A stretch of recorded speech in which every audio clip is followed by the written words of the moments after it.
Alô galerinha do mundo biologia, aqui é o professor Guerra e hoje nós vamos falar sobre polialelia, segunda lei de Mendel e epistasia. Toca a vinheta.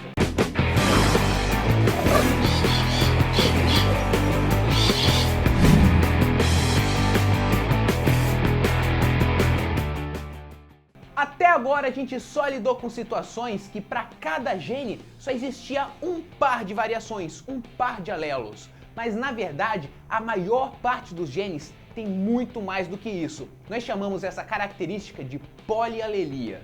A maior parte das questões do Enem vai te dar um parzinho de alelos só para cada gene. E isso facilita muito a nossa vida.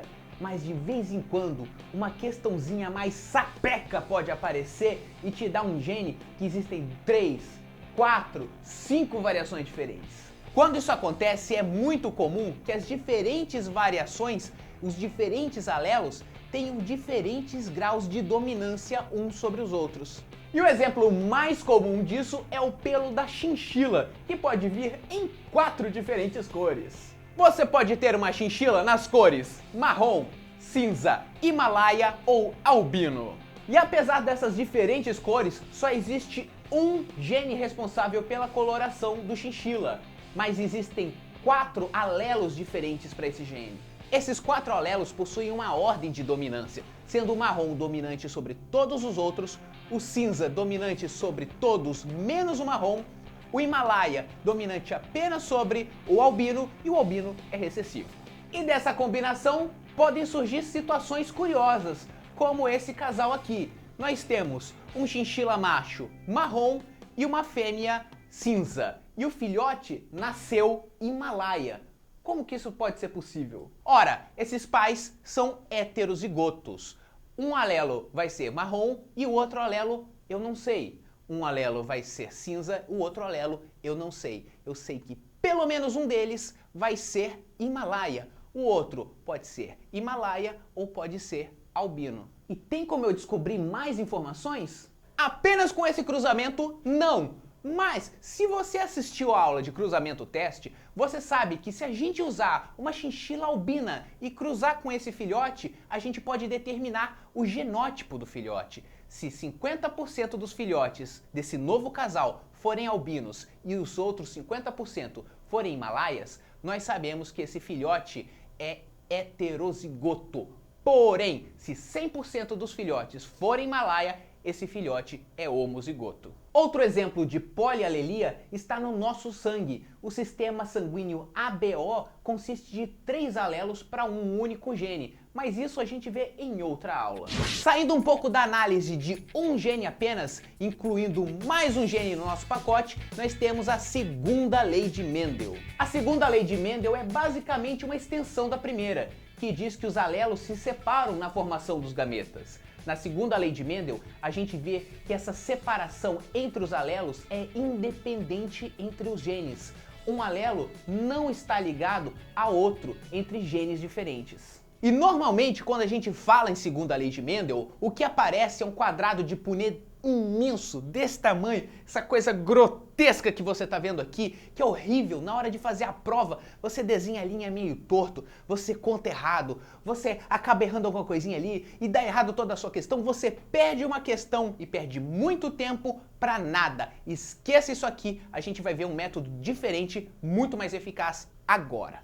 Como a segunda lei de Mendel é uma extensão da primeira, a gente pode fazer a primeira lei de Mendel 2 vezes. Vamos fazer 2 quadrados de Punnett simples, pequenos, do jeito que você está acostumado para esses 2 genes, 2 cruzamentos heterozigotos. Agora imagine que você queira saber a probabilidade de vir um filhote que seja dominante para os 2 genes. Como é que você faz? Você quer saber se ele é dominante para um e para o outro. A gente usa a regrinha do E. A regrinha do E diz que se você quer saber a chance de uma coisa acontecer e outra coisa, você faz vezes a probabilidade de um vezes a probabilidade do outro. Qual é a probabilidade de eu ter um dominante para o primeiro cruzamento? Ora, são 3 sobre 4. Então, 3 sobre 4 vezes dominante para o outro cruzamento. 3 sobre 4. Multiplica em cima, 9. Multiplica embaixo, 16. A probabilidade de eu ter um organismo que vai ser dominante para os dois genes é de 9 em 16. Agora, se eu quiser saber a probabilidade de ele ser dominante para o primeiro gene, mas recessivo para o segundo, como é que eu faço? Dominante para o primeiro gene, 3 sobre 4. Recessivo para o segundo gene, 1 sobre 4. Multiplica em cima, 3 vezes 1, 3. 4 vezes 4 embaixo, 16. Eu tenho então 3 de 16 a probabilidade de ser dominante para o primeiro e recessivo para o segundo. Se eu quiser saber o inverso, recessivo para o de cima e dominante para o de baixo, é a mesma conta. 1 sobre 4 vezes 3 sobre 4 é igual a 3 sobre 16. Se eu quiser saber se ele for recessivo para os dois, 1 sobre 4 vezes 1 sobre 4 vai dar 1 sobre 16. É aquela proporção que você já deve ter ouvido falar de 9 para 3 para 3 para 1, feito de uma maneira muito mais simples, muito mais rápida, sem fazer aquele quadrado de punê medonho. Mas às vezes essa proporção muda um pouco. Pode aparecer para você uma questão que fale sobre 12 para 3 para 1, ou então 9 para 3 para 4. Quando isso acontece, você está diante de um caso de epistasia. A epistasia acontece quando o produto de um gene interfere no produto de outro, fazendo parte de uma sequência metabólica. A melhor forma de entender isso é com exemplos, como o pelo do cachorro labrador. Quem não lembra do Marley e eu? Porra, velho. Você encontra labradores pretos, marrons ou caramelo. Que nem o Marley. O gene que dá a cor do pigmento do cachorro só existe em duas formas: Bzão para o cachorro preto e Bzinho para o cachorro marrom. Acontece que um segundo gene é responsável por colocar o pigmento no pelo. O alelo Ezão coloca o pigmento, o alelo Ezinho não coloca. E quando isso acontece, o cachorro fica caramelo. Então, no cruzamento de dois cachorros duplo heterozigotos ou dihíbridos, nós temos a seguinte proporção: 9 cachorros pretos, 3 cachorros marrons e 4 cachorros que são caramelo, justamente por conta daquele alelo recessivo que não coloca o pigmento no pelo dos outros. Vamos analisar um pouquinho. Para ele ser preto, ele precisa ser dominante para os dois genes. Então, 3 de 4 para o gene B, 3 de 4 para o gene E.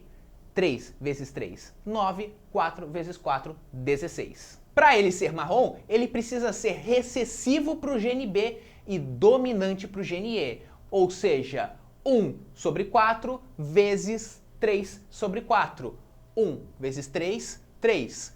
4 vezes 4, 16. Mas para ele ser caramelo, basta que ele seja recessivo para o gene E. Ou seja, 1/4 do total, 4 sobre 16. Como o gene epistático é recessivo, nós dizemos então que esse é um caso de epistasia recessiva. Agora, se um dos genes tiver um alelo dominante que altere a proporção, nós dizemos que essa é uma epistasia dominante, como é o caso da cor da abóbora. A cor da abóbora é determinada por dois genes, A e B. O alelo azão dá a cor laranja da abóbora, enquanto o alelo azinho dá a cor verde.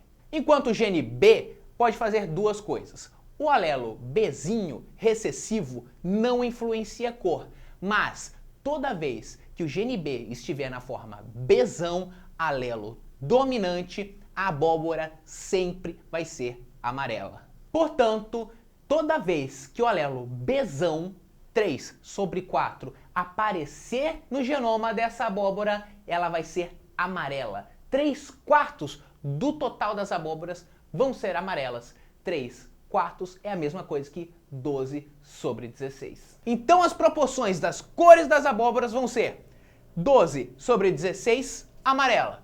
3 sobre 16, laranja. E 1 sobre 16, verde. Então é isso aí, galerinha! Hoje nós aprendemos o que é polialelia. Nós também aprendemos uma maneira fácil e rápida de calcular proporções para a segunda lei de Mendel e nós descobrimos que essa proporção pode variar um pouco no caso de epistasia. Eu sou o professor Guerra, estou com você rumo ao topo do Enem e até a próxima.